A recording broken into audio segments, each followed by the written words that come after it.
Pagbabahagi ng kwento sa Biblia. Bakit natanggap ng mga taga Ninive ang awa ng Diyos? Ang mga tao ng Ninive ay napalayo mula sa Diyos. Hindi kailanman sumamba sa tunay na Diyos. Sila ay naging lalong tiwali at masama hanggang sa punto kung saan ang kanilang masasamang gawa ay umabot sa presensya ng Diyos. Nagpa siya ang Diyos na wasakin ang Ninive. Gayunpaman, bago wasakin ang lungsod, ipinadala ng Diyos si Jonas upang ipahayag. At pumasok si Jonas sa bayan na may isang araw na gumagala, at siya'y sumigaw at nagsasabi, 40 araw pa at ang Ninive ay mawawasak. Nang marinig ng mga taga Ninive ang mensahe ni Jonas tungkol sa kalooban ng Diyos, mula sa hari hanggang sa karaniwang mga tao, nagsuot ng kayong magaspang at abo. Umiwas sa pagkain at pag-inom at taimtim na humingi ng kapatawaran sa Diyos.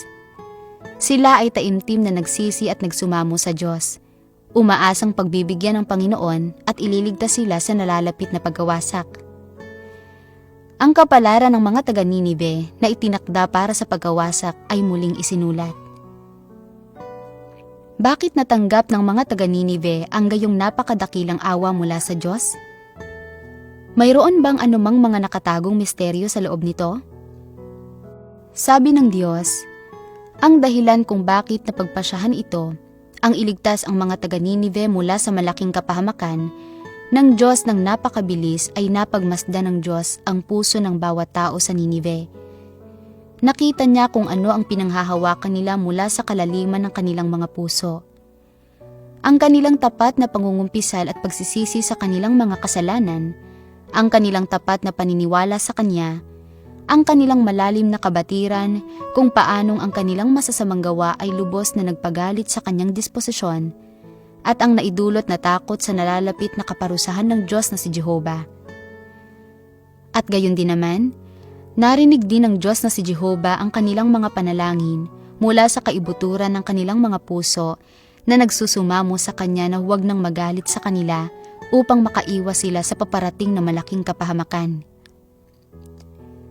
Nang mapansin ng Diyos ang lahat ng pangyayaring ito, unti-unting naglaho ang Kanyang galit. Kahit gaano kalaki ang Kanyang galit noon, nang makita niya ang tapat na pagsisisi sa kaibuturan ng mga puso ng mga taong ito, nabagbag nito ang Kanyang puso, kaya't hindi niya nakayang dalihin ang malaking kapahamakan sa kanila, at humupa na ang Kanyang galit sa kanila. Sa halip, patuloy niyang pinalawig ang Kanyang awa at pagpapaubaya sa kanila at patuloy silang ginabayan at tinustusan. Matapos basahin ang mga salita ng Diyos, naiintindihan mo na ba? Ang mga taga Ninive ay naniwala sa Diyos. Nang marinig nila na ang Ninive ay mawawasak, napagtanto nila na ang mensaheng ito ay nagmula sa Diyos. Lubos nilang batid na ang kanilang kasamaan ay nagdulot ng galit sa Diyos na si Jehovah, at alam nilang tiyak na parurusahan sila ng Diyos. Bilang tugon, hindi nila sinubukang tumakas o lumaban, bagkus ganap na tinanggap at sinunod. Mula sa hari hanggang sa karaniwang tao, nag-ayuno sila, nagsuot ng kayong magaspang, at tinalikuran ang karahasan sa kanilang mga kamay. Nagkaisa sila sa pagsisisi at pagtatapat sa harap ng Diyos na Jehovah. Minasdan ng Diyos ang kaibuturan ng puso ng mga taga Ninive at nasaksihan ang kanilang tunay na pagsisisi. Sa gayon ay nagpakita sa kanila ng awa. Maliwanag na tanging ang tunay na pagsisisi lamang ang makakapagkamit ng awa ng Diyos. Kung nais niyong matuto ng higit pa tungkol sa kwento ng Ninive, mangyaring magmesahe sa amin sa pamamagitan ng Messenger.